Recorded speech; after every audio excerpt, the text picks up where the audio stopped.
High guys, good evening and welcome back to my বাংলগ channel. কেমন আছো তোমরা সবাই? তো আশা করছি তোমরা সবাই অ্যাজ ইউজুয়াল জাস্ট ফারাবাড়ি আছো। আজকে দিনটা তোমাদের সবার খুব ভালো কাটবে।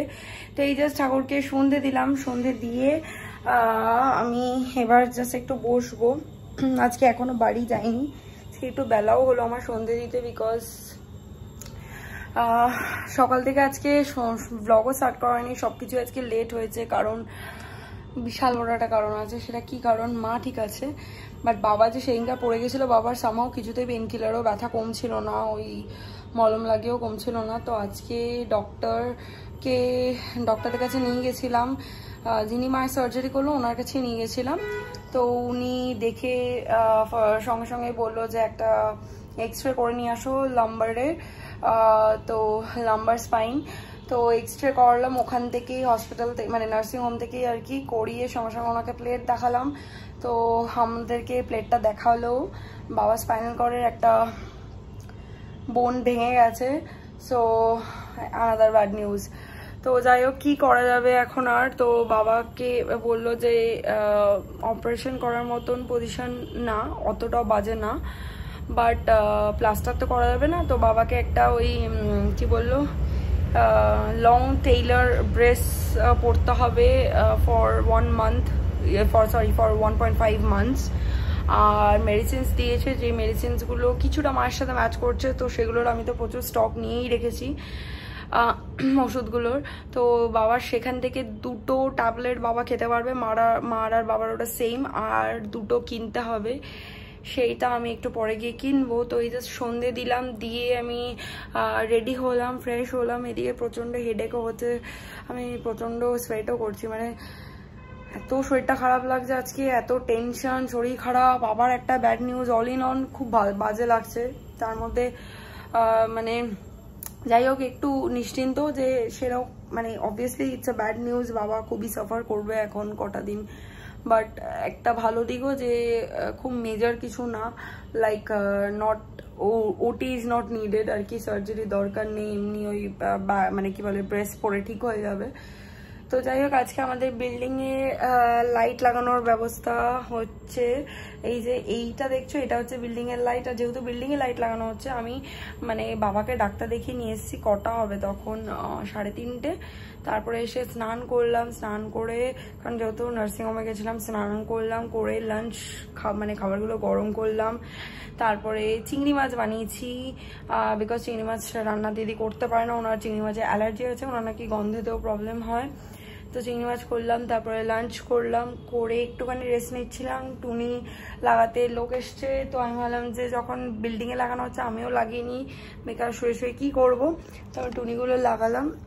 এইবার আমি রেডি হয়েছি, এবার একটুখানি মুখ টুক ঠিক করবো, চুলফুল ঠিক করবো, করে বেরোবো, যাবো হচ্ছে বাড়িতে গিয়ে বাবার প্রেসক্রিপশনটা নিয়ে বাবার ওষুধগুলো নিয়ে আসবো। আর ইন দ্য মিন টাইম বেরোনোর আগে একবার ছাদেও যাবো দেখতে, উনি কাজ করছে, উনি আমারই চেনা লোক আর কি। তো সো একবার গিয়ে দেখে আসবো কাজটা।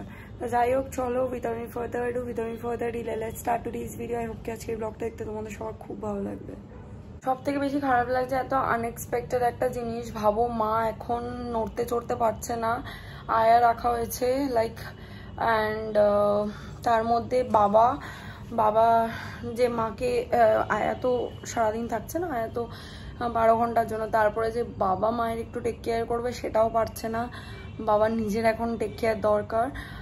বাইক চালাতে একদম বারণ করে দিয়েছে, নো জার্কিং অ্যাট অল, পিঠ একদম চেয়ারে ঠেকিয়ে বসতে হবে, সামনে ঝুঁকে বসা বা পিছনে একটু হেলান দিয়ে, মানে স্পাইনাল কর্ড মোটামুটি বেঁকিয়ে রাখা যাবে না, কার্ভ অবস্থায় বেন্ড করে রাখা যাবে না। সো অ্যান্ড আমি যতক্ষণ পারি যাই, বাড়িতে গিয়ে করে দিই, বিছানা টিছানা করে দিই, খাবার টাবার গরম করে দেওয়া, এটা সেটা সব করে দিই, ওষুধপত্র সব গুছিয়ে দিই যতটা পারি, যতক্ষণ মানে আয়া চলে যাওয়ার পরের কথা আমি বলছি। তারপর গতকালকে বাজারও করে দিয়ে এসেছি, কারণ বাবা পারছিল না। সো যাই হোক, দেখা যাক। আই রিয়েলি হোপ কি বাবা সবার আগে যেন ঠিক হয়ে যায়, কারণ মার ঠিক হওয়াটা একটু টাইম টেকিং ব্যাপার, বাবার ঠিক হওয়াটাও টাইম টেকিং, বাট মায়ের ব্যাপারটা কিরকম, মা যেহেতু সেলাই হয়েছে হাঁটতেই পারবে না, মায়ের একটা হাড় বাদ গেছে। সো বাবা একটু তাড়াতাড়ি ঠিক হয়ে গেলে কি একটু শান্তি সব দিক দিয়েই পাবো আমি। ছাদে এলাম দেখতে কাজ কিরকম হচ্ছে, আর এখানে সায়ন তো রয়েছেই, এই যে ও লাইট টেস্ট করছিল। আর এই যে দাদা এই যে লাগাচ্ছে সব লাইটসগুলো।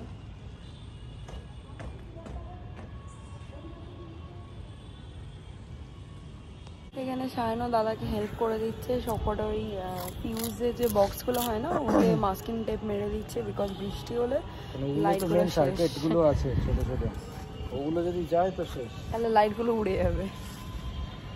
বেশ ভালো লাগবে, আমি ভেবেছিলাম বেরিয়ে যাবো, দাঁড়িয়ে আছি 2 মিনিট। খুব সুন্দর হাওয়া দিচ্ছে ছাদে, ঠান্ডা লাগছে, ভালো লাগছে।